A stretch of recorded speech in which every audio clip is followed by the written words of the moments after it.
right, welcome to the Transformational Podcast. We're so glad you're here this morning with us. Man, what a week it's been. I'm Chris. The other guy on the podcast right here is my brother Robert. Yeah, that's right. Good morning. You know what? I was thinking about this as I was just doing this intro. A lot of people don't really know, maybe if they're new to the podcast, don't know that I live in Texas. You live in Maryland. You know, I'm a pastor. Yeah, I didn't think about Grace that. Fellowship. Yeah. And you're a colonel in the Marine Corps. And so, we started this podcast almost a year ago, just really wanting to talk about how our faith has transformed the way we live, that it's not about a vocation. It's about, our just relationship with Jesus and how it should change every part of our life. So that's really what the heart of this podcast is all about. And so we just each time want to talk through what God's doing in our lives. And as we do our daily reading, both of us try to read scripture each day and allow it to show us something about God, something about ourselves, and how that should impact the way we live. So that's really the heart of this. And I hope that as you join the journey with us, that God will speak to you through what he's teaching us. And so that's the heart. So Robert, it's been a crazy week. Tell me, your week's been really crazy. Mine's actually been a little more chill than yours. Yeah, I didn't. It's one of those things where I know we try to link up several times this week to do the podcast at night. We do this normally after hours. For those who think I couldn't work to do this, I'm not.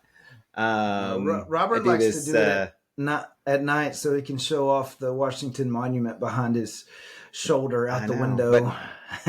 Now we catch me at my house down in Southern Maryland in the morning on a Saturday, which, I enjoy doing this too, because it's an opportunity to kind of catch up from the week.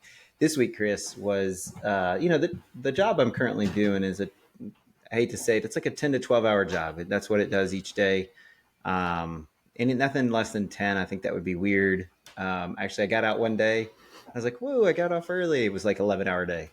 And, but this week, yeah, I know, which seems ridiculous.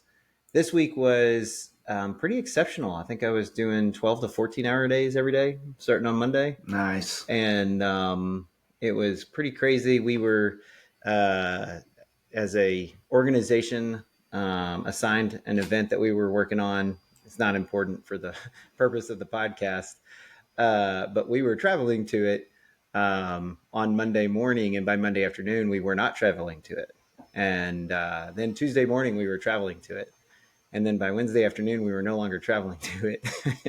It was a change cycle of every 6 to 12 hours, and so what that creates is a lot of everyday red light, green light is what you did. It's the professional version. It is the professional version. I like that, Chris. I'm going to use that. I'm not even giving credit for everybody who listens. That's fine. You can just know that it came from him. But yeah, you're not giving credit. Yeah, we were playing professional red light, green light, and but what that really means is like doing everything as many times as you just heard. So it's pretty crazy. I did. You opened the podcast talking about the why we started the podcast, and it's been really neat this week as life has been exceptionally busy. I've had opportunities where God kind of pops in and he's like, kind of like just reminding me like, hey, I'm still in charge. I'm not surprised. There's nothing about this red light, green light week that I didn't know was coming. And he's been using, we call it, our key verse is Romans 12, 1-2. But the part that I really like is but be transformed by the renewing of your mind. Then you'll be able to test and approve what God's will is, his good and pleasing and perfect will. And, part of that testing and the rest is he gives us wisdom for the moment with which we're in. He gives us direction for the time of which he's placed us. And so I've definitely seen that a lot this week in my own job. Just as a by way of announcement before we jump over into your because you were on vacation, so I definitely want to hear about it. It was announced within the last few weeks that I was selected to be the program manager for PMA 275. And so I'll be doing that sometime. Wait, I need you to put that in civilian terms, please. Yeah. So PMA 275. All of our program offices, we have like a 3-letter beginning identifier. They have some form of significance that I've never even bothered to learn. It doesn't matter to me. It's Then kind we of assign like a number to them. it's kind of like a license plate. That's what I feel like you were describing there for a second. Yeah, So it's like a license letters and plate, just like numbers. one maybe. Yeah, All right, go ahead. but So the reality is it's the joint program office for the V-22. So the tilt rotor aircraft. It's kind of in the news right now. It definitely has some current challenges. It's got an amazing team running it, a great team pulling it together. I have come from that team before in the past. Of a lot of them saying, "Hey, we're looking forward to working with them again." I'm working forward to working with them again. And so that doesn't happen until the spring, but as you could say, my fate has been sealed. Once I take that, I owe another 4 years. So there you my go. 1 year from getting out, my 1 year from getting out continues to be another 1 year from getting out. But I'm kind of summing up, Chris. I'm summing up like 2 weeks, but a lot of crazy God stuff that's happened over the last 2 weeks. And it's funny. Yeah. It wasn't until this morning when I was sitting on the front porch. Because when you have a week like that, if you don't actually sit and soak in the Lord's word towards the end of it, you can probably find yourself a little run down. And Yeah. just kind of sitting there and Hey, reflecting on the week was definitely helpful this morning. yeah. Were you sitting on the front porch staring down the road? Sorry, that's a little country song there. Oh yeah, Well, no, that's I got cool, you. dude. What are you I doing mean, on yours, man? and well, you say, one more year from getting out. The reality is that I don't know that you felt like you were getting out in a year anyway. You really feel like God's got you in a Yeah. place to continue to carry influence. I only say that because, man, I think there's a lot of people in different jobs. You're not in there in that job wherever you are to earn a paycheck or climb the ladder. You're there to make a Mm. difference and to be a light. Mm-hmm. And man, I think it's funny because what we're going to look at today here in a minute is it's just a reminder that God's the one who promotes. It may look Yeah. like illusion, No maybe joke about people, it. but God's the Yeah. one who promotes. And so, Yeah, before we jump into anyway, that though, because I do want to jump into it. I'm like raring to go, but yeah, let's hold on just 2 seconds. What did yeah. you do on vacation? Okay, so vacation I was thinking about as you were talking was actually 2 weeks ago. This past week was basically catch up from vacation, and actually I've been spending a lot of time studying and preparing for. We got a lot of stuff coming up in the fall, so a lot of content stuff each day. But coming off of vacation was awesome because we went on a family road trip, drove up to Kentucky to see the Ark encounter, All right, where's very the cool. full size Ark. And Robert, I'm just telling you, I was surprised how good a shape it's in. Noah did a really good job. I was surprised it lasted this long. Yeah, I uh, know they dug it up and just stuck it right there on the ground. It's amazing. And hey, look, I didn't know they would have so many iron or so much iron work in it as well. I mean, there's nails and Yeah, things like that. It's amazing. Now, modern if you're amenities they had. unaware, yes. And they had a restroom on the third deck. It's crazy. Anyway, air Too funny. conditioned. I used to think it was Oh my a tough gosh, experience, but the air conditioner was nice. Anyway, sign me up. yeah. No, all seriousness, if you're not aware, some people felt God lead them to build the ark to what we believe, what we get from Scripture as far as the size and what people have studied to figure out what it would look like and how they would operate. And it is quite amazing. It was quite an encounter, if you will. And if you choose to go to it, it's in the middle of nowhere. It's probably easiest to fly into uh, Ohio, Cincinnati. That's Mm, probably the biggest okay, city there. There's others that you can fly in, but it's not that far from Cincinnati. Maybe 45-minute drive south.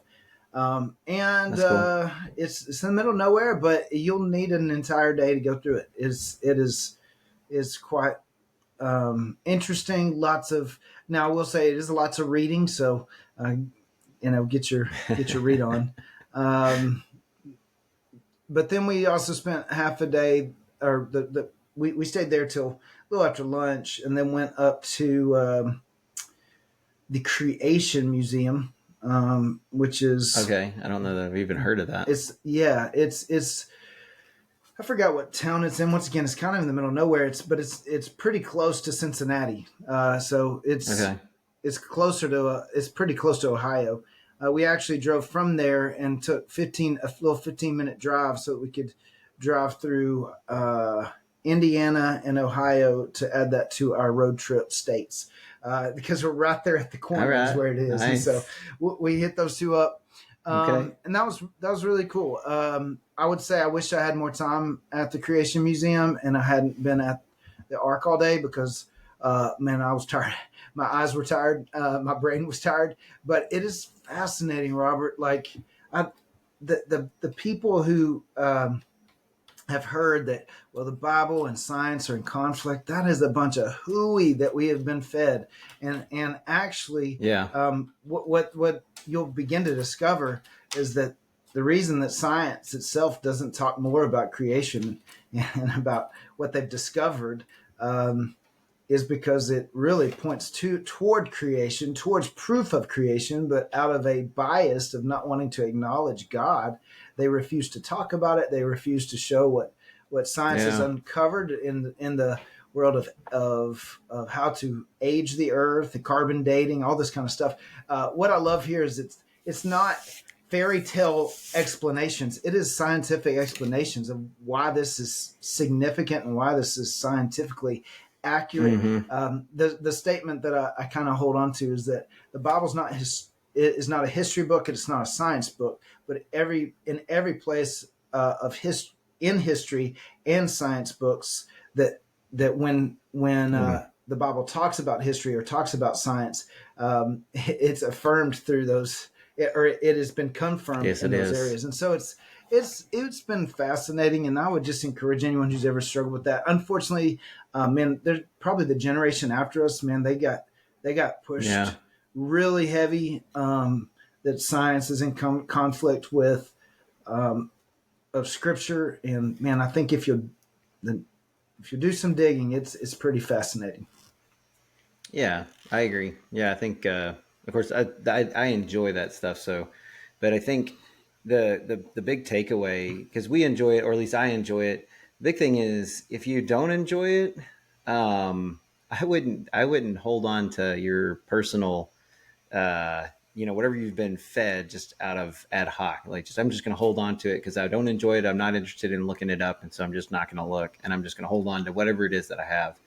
I don't think that's wise. There's plenty of PhD level folks who've done both sides of the study there, and I think that's important. Yep. And I would say, go ahead. Go to the Creation Museum. So at least it's illustrated for you. You get pictures with it at that point. So, and I found it incredibly. Is it written in crayon for you, Chris? Some watercolors. Sections, you enjoyed that? Maybe. Okay. Maybe. All right. And yeah, it was awesome. But we just hit some stops along the way. Went to the Louisville Slugger Museum. Cool. Factory, got to see the way they make bats, and that was, I find that stuff cool. The boys found it was awesome. Got to watch them make wooden bats, and so that was cool. And then was that hard to Kentucky. Watch? Why is that? Because they're so hard. Yeah, that's good. Yes, it was hardwood, so it was very hard. Okay, Robert, anyway. I'm proud of you. I'm so proud. I do my best. You caught me off guard. Oh man, that's good. That's okay, good. Go ahead. Yeah, so we also stopped by the Kentucky Derby Museum. That's very bougie of you. Well, it was. It kind of is, but behind the scenes, it was really cool. It used to not be a bougie thing, but now it is. And then we went to Nashville, and I came back with Stashville over here. So Stashville from Nashville. Oh, I saw it. 1970s called, and they want their mustache back. Hey, Oh, listen, call hey, the MacGyver. 1970s and let them know I'm bringing it back. Oh my goodness. Oh, we've got to Oh, get going into this. We got to get going. We oh, got to I get know. going. This is a little Let's jump fun. into what we were talking about. This is too much Okay, fun. so Robert, here's We've clearly not been talking in a couple of weeks, so yeah. So we're a little more here's timely than what we normal. want to talk about. It is something that jumped out at me in our time of reading, and the book of Esther. Okay. Um, Okay. Now it is a great story about Queen Esther and how God used her to essentially save a nation, save the Jewish people, Mm-hmm. and through her courageous, her willingness to step out in courage and take big risk. Okay. Um, Now here's what I found interesting though. You get to the end of the book of Esther. Okay. And the end of the book of Esther doesn't mention Esther's name one time. Esther chapter 10, let me Okay. read it. Okay. I'm with It you. says King Xerxes imposed a tribute throughout his empire, even to the distant coastlands. His great achievements and the full account of the greatness of Mordecai, whom the king had promoted, are recorded in the book of the history of the kings of Media and Persia. Mordecai the Jew became the prime minister with authority next to that of Xerxes himself. He was very great among the Jews, who held him in high esteem because he continued to work for the good of his people and to speak up for the welfare of all their descendants. This is why it stood out to me. Mordecai seems to be a the B character, right? In this deal, Yeah. he's He's a playing little bit of the the supporting role. The book's yeah. called That's what Esther, it but he's in there, yeah. But yet the last chapter, in essence, gives a tribute to Mordecai. I which found is that interesting. fascinating. That's So yeah. what it just makes me just take a step back and go, okay. So what is his role? What can I learn about why at the end of a book called Esther does do Yeah. they is it a tribute to the supporting role rather than to Esther? It doesn't tell us what beyond what happened to Esther beyond that moment, but it tells us about Mordecai. So what can we learn Well, it from it, is and why is it fascinating. that way? Yeah, I was going to say it is fascinating because Mordecai is essentially in Esther 2, verse 5. It kind of gives us the relationship between him and Esther. And frankly, had Mordecai not been, at least it feels like the way the book's written, had Mordecai not been in the picture, Esther may not have stepped in the way she did. Now, God was clearly working in the situation, and of course, he arranges it all. But it's fascinating that he arranges Mordecai, who is, we learned in chapter 2, verse 5, that Mordecai, actually it's verse 7, Mordecai had a cousin named Hadassah, whom he brought up because she had neither father nor mother. So she was an orphan and he was raising her. The girl who was also named as Esther, now she was named as Esther and Hadassah because she had a Jewish name, which is Hadassah, but because they lived where they lived, she also had like kind of a local name. It was a way for them to blend in exile. In other words, not call attention to themselves. And so they had, and a lot of them had this kind of thing. And sometimes it was just given to them. That's just the way it was. Anyway, Right. this girl was named Esther, who was lovely in form and features. Mordecai had taken care of her as his own daughter when her father and mother died. So in other words, when family died, he adopted Esther. So this whole book, So Esther, real enter quick, Mordecai. the Hadassah was the Hebrew name that meant myrtle, and Esther is the Persian name that meant star. So there's the two name thing for you. So Okay. So yeah, enter Mordecai, and he's taking care of her, and you're kind of at this point, right? The book's still named Esther, and the way I read it, I'm thinking, okay, so we learn about Mordecai because we're setting up Esther, right? And we need to know about Esther. Now, what's interesting is we go forward a little bit further, and as we were talking about this, verse 19, um, there was essentially a conspiracy to cover the king. During that time, it's verse 21, sorry, Mordecai was sitting at the king's gate. So he's a gate guard. Probably not the bottom, but definitely not the top. Yeah, Where he's because at. the Jews were still in captivity. They held the places of everyday servants, whatever they were told to do by the Persian government. Yeah. I mean, and like he's not the inner gate guard, right? He's like the outer gate Right. guard, which means he's, Yeah, not close to the king. Yeah, he's the first one. He's the first one to go in a fight. Yes, yes. You know. Anyway, he's sitting there at the gate, and Big Thena, which I love that name, Big Thena. Anyway, that's not how it's pronounced, I'm sure, but it makes it sound funnier. And Teresh, two of the king's officers who guarded the doorway, became angry and conspired to assassinate the King Xerses. Now they're actually guarding the doorway to the king, not the gate. So they're like outside talking next to Mordecai outside the gate, because you can't have the conversation of, hey, I think we should kill this guy outside his door, right? I think that would be that's probably not the right place to have that conversation. Probably not going to be very successful. Yeah, well, it turns out they're having it outside, and while Mordecai is out there, and he listens to what goes on, he actually ends up telling Esther. Now, at this point in the story, Esther has become queen, and we do skip a lot of Esther's story because that's not really the lens through which we're reading at the moment. We're reading it through Mordecai's lens. He tells Esther. Yeah. Esther tells the king. They discover, hey, he was right, and they end up hanging the two officials who were trying to assassinate the King Xerxes. And so God uses, what's fascinating, Chris, is God uses a very unique situation where he's just sitting at the gate to elevate Mordecai in the eyes of the king. And Mordecai, honestly, he could have just ignored it. I mean, what's it to him if the king is assassinated? Like, who cares? Right. He's a Jew. This is the king of, king of, what's this, Persia? Like, I feel bad that I don't know. What is it? He was the king of what?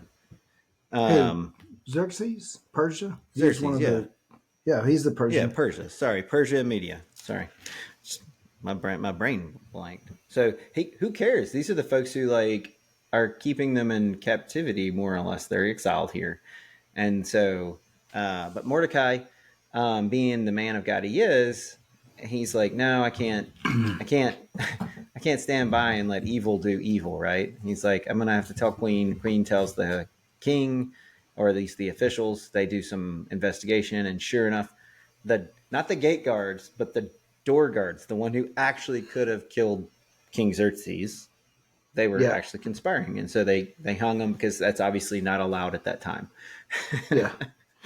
He does what is right. He doesn't just go, well, it's not my business. I'm just in this role. He does the right thing, regardless of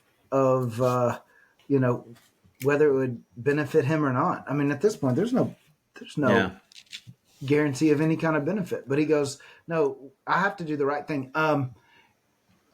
It's never the wrong time to do the right thing. All right.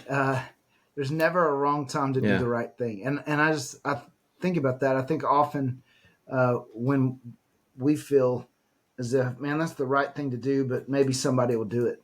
Well, maybe that somebody's you. Maybe the Lord actually ordained you for that moment. Yeah, for that moment. Yeah. So we're going to keep moving, because I think the setup to your chapter 10 is part of the whole kind of that lens. And I actually am, probably more than I should, enjoying reading this through the lens of Mordecai, because the book's always kind of been read through the lens of Esther.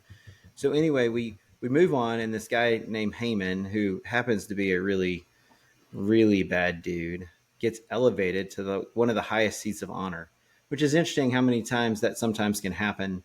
And we always think, like, this time in history doesn't matter from here to the beginning, like this is the only time or the first time, but as we see here, it's quite common. And one of the things that this guy liked to do is he liked to walk around and make people kneel down and pay honor to him because he felt like he was godlike. And while everyone else would do that, Haman or Mordecai in this point, he wouldn't do that. Now, this feels a juxtaposition. In other words, this feels in controversy or in conflict with what just happened because he took care of King Xerxes when he was going to be assassinated, right, but he wouldn't pay honor as required or desired by this very high official. And so then you have to ask yourself, well, what's Mordecai's game here? Like, where is the conflict, right? Yeah. And Chris, you correct me if I'm wrong. Go ahead. This is actually something that I found interesting is that Haman, we find out he was an Agagite, which is a descendant of Agag. Actually, bring that out. Yep. Who was king of the Amalekites. Okay. The Amalekites were ancient enemies of Israel. And so his hatred, it was front loaded because of racism. Let's call it what it was. This is a picture of racism where he hated them already. And so he was trying to dominate them and really satisfy his own personal desire of going, no, you bow down to me. Well, as Jews, they said, listen, we will honor those in authority, but we will only bow to our God. And that's that's what we saw with Shadrach, Meshach, and Abednego when we talked about that a couple of weeks ago. Right, it's that, I know. Listen, we're going to honor those in authority because God tells us to. That's what Haman did. But we won't violate what God has told us is right. We will honor up to the line of sin and of not honoring God. God comes first, and this was one of and I can't help but think that Haman knew that because he hated the Jews. And so part of this was him trying to get them to violate their commitment to God of trying to make them bow to him. Now, it doesn't say that. This is my own, taking my own liberty here. Yeah. Yeah, so the part of that is that it may be that he was not just knew their thing, but sometimes because if you have a hatred of someone, you have a hatred of their religion. And so you want them to do things that you know will violate their religion. In other words, you don't want them to tolerate or celebrate. You want them to participate. And a lot of times, even as Christ followers, we find ourselves in these positions where folks don't want us to just, tolerate it. In other words, we're just not going to do anything about it. They then kind of want us to celebrate it. They want us to yay, to promote it. And then before we know it, they're actually asking us to participate. And they want us to do that because they despise our beliefs. They just despise God. And so what they're trying to do is, and it's not, let's be real, Chris, it's not them at work because we talk about that transformation, that renewing of our mind. It's because they don't know Christ and therefore don't have a renewal of the mind, couldn't have a renewal of the mind. And all they're doing is they're being led and they're following what Jesus would say is Satan, their father. And so that kind of that flesh thing, the things that we're saved from, frankly, the things that we still fight with. So I don't really ever, in those situations, I love the person and I understand where they're coming from, but I don't, in my heart, my heart goes out to them because I recognize that what they're trying to push me to do, it's because they don't know Jesus. And that's for me, that's something that I'd love them to kind of come in that concert. But anyway, do you have any other thoughts before we keep moving? No, just you see this picture of him going, man, I want you to bow down, and Haman is willing to honor, but not willing to disobey God. And so it makes Haman incredibly mad, right? And he wants to not only destroy Mordecai, but he goes, I know how to really get Mordecai. I'll just destroy all the Jews. And so I found this interesting. If it please the king, issue a decree that they be destroyed, talking about the Jews, and I will give 10,000 large sacks of silver to the government administration to be deposited in the royal treasury. He's not, it's not, he's going, listen, can I bribe you? right? I mean, that's what it sure seems like. Let me make a Yeah. donation based on what I want you to do. Can I tell you that often happens in the church? And I'm not going to get off on that, but people are like going, "Hey, I'll give back to God as long as you do what I want you to do." Uh, Yeah. as a church, right? Which I'm just going, that's Oh not no. giving back to God. That's you believing that you are God because you're wanting to direct the way in which uh, those funds are being used. And anyway, I know it's not a direct correlation here, but you see a a uh, a trend of listen. Yeah. This is somebody who's saying, "Man, I can buy." I can pay you to do the evil I want you to do, or the thing that I want you to do. And anyway, I know it's not direct, but it made me think of those two things. But he's not doing it for the good of the kingdom, or he Yeah. wouldn't have to pay Yeah. Yeah. 10,000 large sacks of silver. He doesn't have the what's best of the kingdom in mind. He only has his uh, he only has his best interest in mind. Yeah, I know. And then, so as we move forward with the story of Esther, which happens to be through the lens of Mordecai at the moment, Haman gets really mad at the fact that Mordecai won't bow down, as often happens, right? And he Yep. decides that we are going to annihilate not just Haman, we're going to annihilate all of the Jews. And so he sets up a kind of a plot to not just kill Haman, but kill Mordecai, but kill Mordecai and all the Jews with him. And that actually gets signed into law. And Mm-hmm. when Mordecai learns of this, he tells Esther, "Hey, this is what's going on." And what's interesting, Chris, is Esther kind of comes back to him over in chapter 4, verse, I want to say it's verse 11, says, all the king's official and the people of the royal provinces know that for any man or woman, because by the way, I'm going to pause here for a second. Mordecai says to Esther, like, hey, you need to go tell the king that, that Haman is going to try to kill all the Jews. And hey, by the way, Esther, like, you're a Jew, so you should be helping us out here. So she comes back and says, hey, all the people of the rural provinces know that for any man or woman who approaches the king in the inner court without being summoned, the king has but one law, that that they be put to death. The only exception to this is for the king to extend the gold scepter to him and spare his life. But 30 days have passed since I was called to go to the king. So what Esther's saying is, I haven't seen the king in over 30 days. And if I walk in there, he's going to kill me. So Yeah. I'm not going to Yeah. the king. I can't go to the king. It'll just end in my death. Yeah. Well, so Mordecai, go ahead.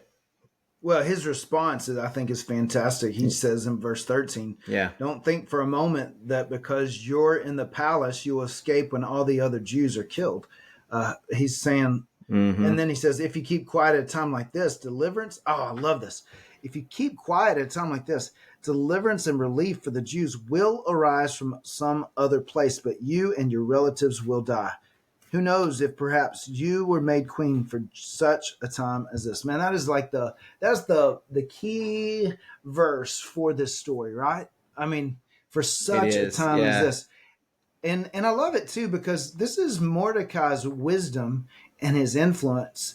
He's not saying he's not trying to leverage his influence to say, "All right, Esther, you've got to figure out how to get me in there to the king." I mean, I've helped save his life once. Like, no, he's saying, God has put you in this place, and I'd simply want to help give you wisdom and help guide you. But don't think for a moment that you're Mm. not won't be effective if you don't step up and speak up. You've got to speak up, and if you don't, it's not that the deliverance won't come. It's not that rescue won't I come. know, right?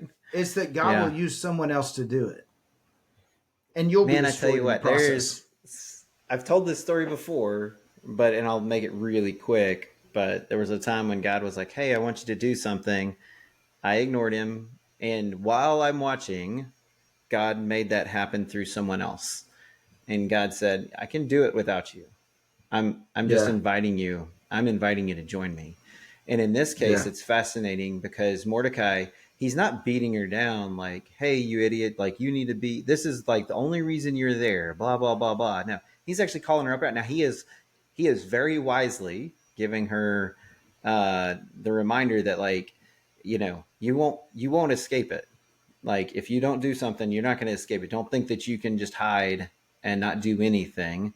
You won't escape it. But what that is that's his wisdom pouring in to somebody he's raised, and frankly.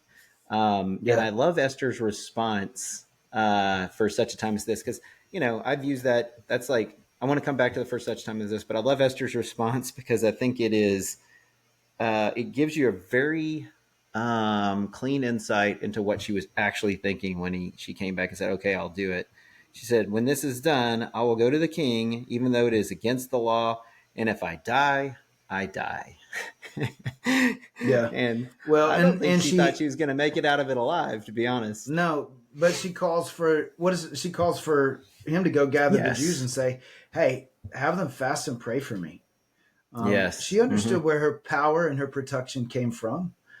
She did, absolutely. And just like Shadrach, Meshach, and Abednego, even if the Lord doesn't rescue us, we still won't bow down to you. That's right. Which is another one of my favorite. If you're going to be obstinate serving the Lord, right? Like, if you're going to if you're going to push back in service to the Lord because you just love him more. So for the sake of time, Robert, I'm going to try to do a little summary to get us moving forward a little faster. But Esther... can we do one more? Can we do one more? Just the one that... Because this is my last favorite part of this book. And it's basically this part where the king is reading a history book because he can't fall asleep. So he's like, hey, read me the history book. So that's kind of helping him, like your friend who falls asleep to our podcast. There it is. There you are, Jack. Yeah. Hey, real quick. Yeah. So just let me get the groundwork. So from what Mordecai told Esther to do, she decides, all right, I'm going to put together a banquet, and I'm going to go to the king and ask if he would come to a banquet that I throw for him. And he extends the scepter, and then she says, come to my banquet. He says, sure. All right. And then it talks about that Haman was, they had the first banquet, and she says, hey, I want to have a second banquet. I want you to come to it. And so he says, sure. Okay. So it says that Haman was happy when he left, but then he saw Mordecai and it made him mad again, because he was not standing or trembling nervously before him. And so Haman created a plot to kill Mordecai. And this is where we're picking up with what you're talking about. So the king can't sleep one night. He orders the book to be brought of history, be brought to him, and he records or discovers, not records. He reads the record of how Mordecai had exposed the plot of Bigthana and Teresh, who were wanting to kill or assassinate King Xerses. And so that's when the king goes, hey, we never did anything for him, did we? And they said, no. And so he brings in, this is so funny, Haman, and says, Haman, if the king wanted to really honor someone, what would he do? Well, he said, you'll give him a robe that's one of the king's robes, and have him ride on a horse that has the insignia of the king on it, and royal emblem on its head, and just he'll get to dress in the king's royal attire, and then you'd have an official lead him through the streets, which, Robert, I'm just going to tell you this. Wouldn't this be the most awkward thing ever? You're riding on a horse and there's somebody leading the horse through the streets yelling, this is what the king does for those he wishes to honor. Like, that would be, I don't know, dude. So that would awkward. Be so awkward. Taco, dude. I'm like, no thanks. But it doesn't matter if you're on the horse or leading the horse. It's awkward. No, yes. And so the king goes, excellent. That's what I want you to do for Mordecai. And I want you to lead him through the streets. And so Haman has to lead him through the streets and yell this about the very one he wanted to kill. And so by the time he was done with that, Haman felt humiliated. Yeah, and actually it's funny, and then we're going to jump into the part that really made us kind of stick here, is when Haman gets done with this whole thing, he's so apoplectic, he's so distraught, he's so just down, and he's talking to his family, about what's happened, his family are like, "Hey, dude, like you're going to need to back off because everything you're doing right now is got you in a bad way. It's going to lead to Yeah. destruction. The Lord is clearly for Haman." And as they're telling him this, he gets called basically to the second banquet that ends in his basically his destruction. It is what ends up Yeah. having him killed. But I don't think that's the point. The thing that I know that we talked about, getting back to Esther 10, right? Hey, Go ahead. verse 13 sums up what you just said. They say, "You will never succeed in your plans against him. It will be fatal to continue opposing him." Mm, there's your foreshadowing, right? It's like dun yep. dun dun. Right. All right. So go ahead. Right. Yeah, and it's fatal to oppose him because the Lord is on his side, right? And so that Right. we as Christ followers can understand that we're victorious in this life and the next. It's that Yeah. simple. And when not in this life, definitely in the next. uh, Yes. but anyway, we get to Esther 10, and I think that what we realize is that the book about Esther with the, I don't know what we call it, would you call him the B-roll character, Mordecai? Yeah. Yeah. Um, it actually turns out to be a book about Esther with a wise advisor or wise person, somebody God who's actually, you know, Mordecai said, "For such a time as this" to Esther, but I would offer that it was as much a "for such a time as this" for Mordecai, the person who gave Yeah. her advice or gave her, counseling, or kind of encouraged her to do the right thing. Had he not been there, it would have been very different. And I think we were talking about earlier is sometimes you don't have to be in leadership to have influence.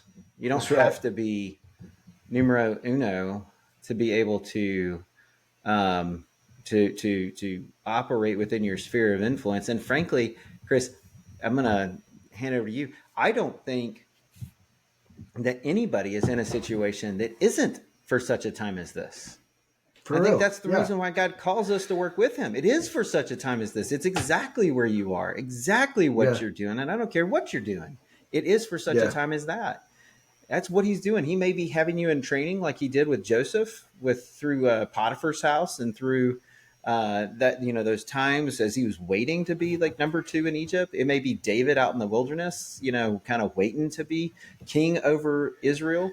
But it is for such a time as this. He's arranging it. We can see this very clearly in Mordecai's life, that he arranges these. I mean, they seem at the time, I'm sure Mordecai was like, this is really weird, very awkward. That's strange. Not realizing that God was putting all these little building blocks in places because he was using him for such a time as that. And I think sometimes I don't know, we get dug into the details of life. Me, like me, 12 to 14 hour days, and you can miss really quickly that God may be working something that you're not aware of. Yeah. Yeah. There's a few things that just stand out when I'm thinking about Mordecai that we can learn from him. One is that God is the Yeah. one who fights for you. Never once did he turn and Mm, try to fight his own enemy. He wasn't called to absolutely. fight that enemy. He was called to honor God and trust him, and God fought his battle for him. God protects you. He didn't know the plot against him, but God did, and God took care of it. He wasn't, Absolutely. worried. He wasn't concerned. He wasn't anxious. He just continued to remain faithful to God. Also, that you don't need, and you just hinted at this, you don't need positional authority. You need relational influence to make a difference.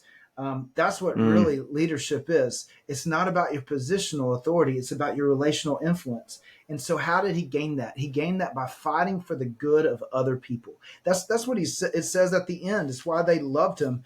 The end of verse 10. It says uh, that the Jews held him in high esteem because he continued to work for the good of his people and to speak up for the welfare of all their descendants. He didn't forget where he came from and that God's the one who promoted him. And so he continued to fight for the good of others. And as he did what God told him to do, and he just honored people, man, God promoted him, God protected him, God fought for him, and he made a great impact simply because he said, "Man, I'm here for such a time as this," and it made an impact. amen.